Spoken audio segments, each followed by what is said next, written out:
තරුණ එලිනා කුමරිය නිහඬව වනයේට ඇවිද ගියාය.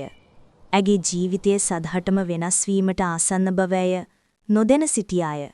එලිනා කුමරිය අහම්බෙන් ඇගේ රන්බෝලය ගැඹුරු වතුරට දැමූ අතර දෛවය ක්‍රියාත්මක වීමට පටන් ගත්තේය. පුදුමාකාර ක්‍රියාවක් සිදුවිය. අමුතු කුඩා ගෙම්නාබෙකු එම වටිනා බෝලය ඇය වෙත ආපසුගෙන ආවාය.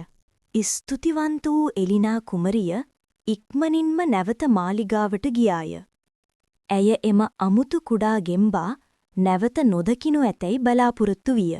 එදින රාත්‍රියේ අනපේක්ෂිත තට්ටු කිරීමක් මහා මාලිගාවේ ශාලා තුල දෝන්කාර දුන්නේය.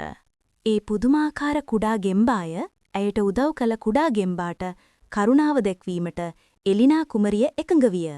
කුමරිය ගෙම්බාට සැබෑ දයාව පෙන් වූ මොහොතේම මායාකාරී පිපිරීමක් ශාලාව පුරා පැතිර ගියේය.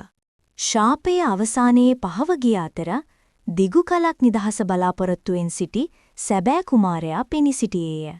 එදින සිට එලිනා කුමරිය සහ රෝවාන් කුමරු කරුණාව, ධෛර්ය සහ විශ්වාසය මගින් ශක්තිමත් වූ බැඳීමක් ඇති කරගෙන සතුටින් ජීවත් විය.